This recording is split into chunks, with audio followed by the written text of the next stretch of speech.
Welcome back to another edition of CHGO Tavern Style presented by Salerno's Pizza. I'm Greg Braggs Jr. from the Bears team, and alongside me is my guy Mario Tirabassi from the CHGO Blackhawks team, getting ready for the NHL draft. We got the NBA draft tonight. And you guys are heading to Vegas for the NHL draft. Tomorrow morning. Have fun with that. Oh, yeah. Wish I could 110 degrees in Vegas. Can't wait. Listen. But it's gonna be a vibe at the Circa Sportsbook. You're gonna be having a lot of fun there. So we're talking a little draft here today here at the CHGO Tavern Style.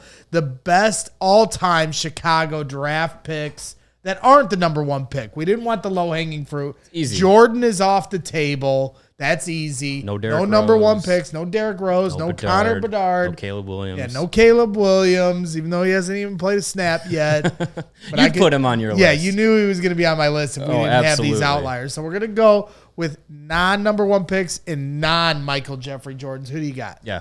Well, I mean, starting off with my biased picks and opinions, the Blackhawks have a lot of really good depth in the draft.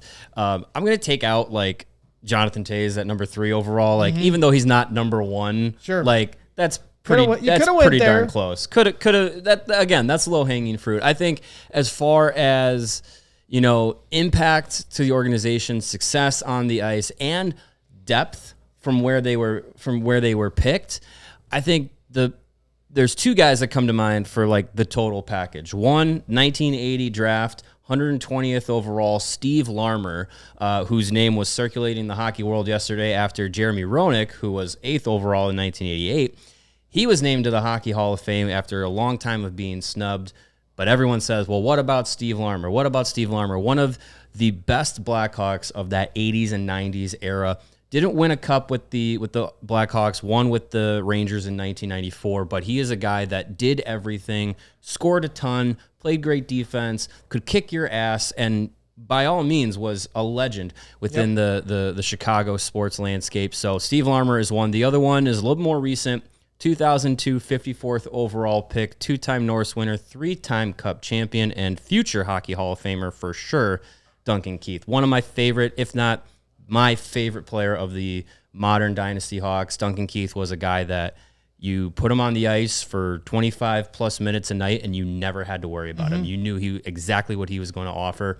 And he was one of those picks that, you know, a lot of people didn't think was going to pan out. You know, come 2006, 2007, it was like, look out. But you give a guy some time and he becomes a Hall of Famer. Yeah, and it'll be interesting to see if the Blackhawks draft a defenseman here with their second pick here in a few days. Probably. And, you know, you guys have always educated me, you know, working with you guys on the CHGO Blackhawks team about Duncan Keith, because I think most average fans, and I would consider myself in that area as far as what we watch with, you know, bring in Blackhawks hockey, you know, would have assumed that Jonathan Toews and Patrick Kane were ahead of Duncan Keith. But to a man, all 3 of you have Duncan Keith ranked number 1 of those 3.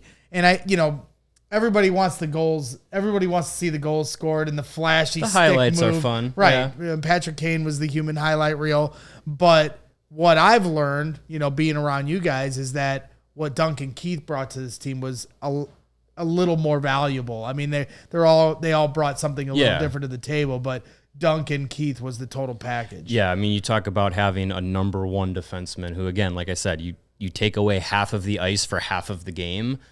That's pretty hard to find. So I'm not saying every guy that you pick is going to be a Duncan Keith, but when you can find one, you got a special one. Now, Bears draft history, they have a lot of good depth here. One that I think that fits in that, like, in my brain, how Duncan Keith is this, like, impact deep in the draft and just has that historical aspect. We were talking about it in our chat before the show.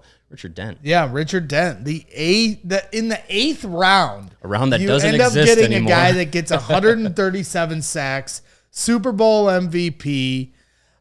You know, like, they don't even have 8 rounds anymore. Right, yeah. So it's like, you know, to be able to get that kind of guy. When he retired, he had the 3rd most sacks in NFL history.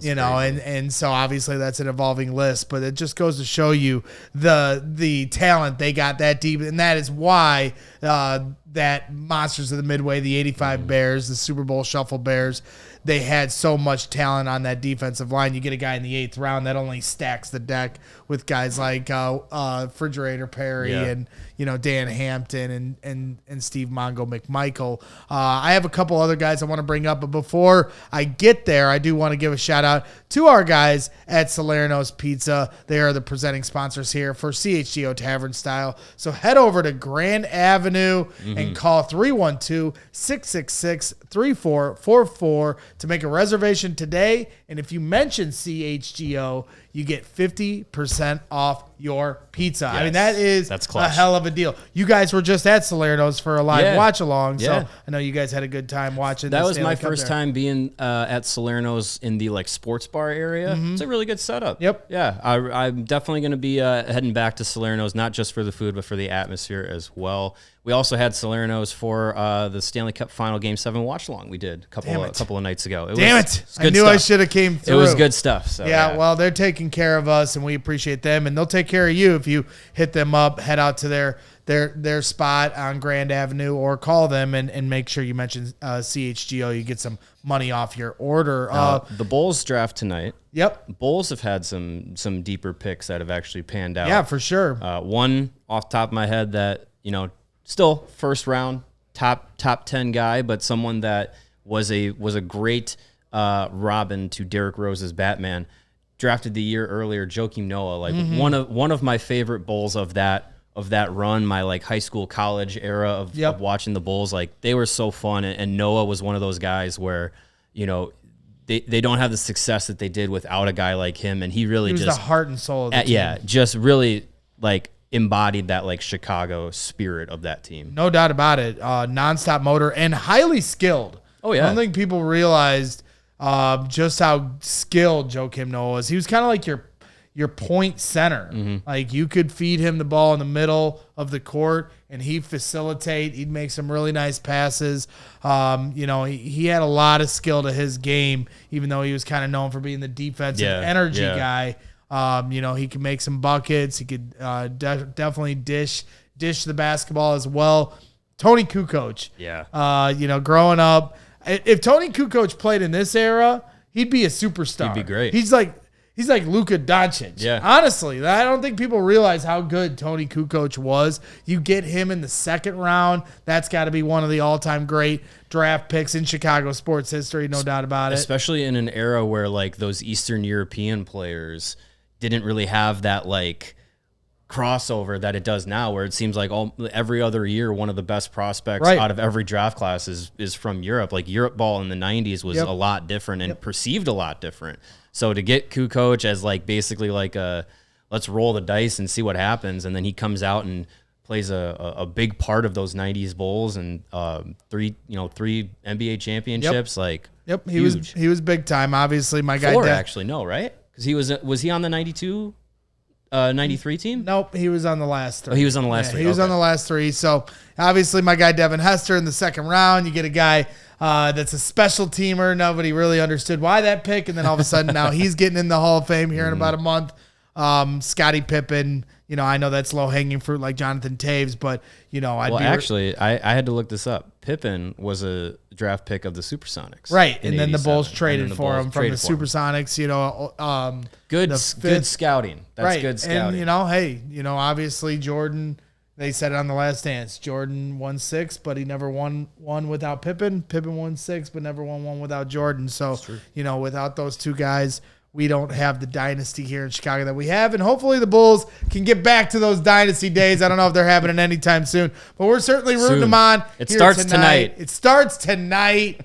Maybe Zach Edey ends up on the Chicago Bulls, my Boilers. We'll see. But this has been another edition of CHGO Tavern Style, presented by Salerno's Pizza. For Mario Tirabassi, I'm Greg Bragg Jr., and we'll catch you on the next one. Peace. We all silly like the mayor.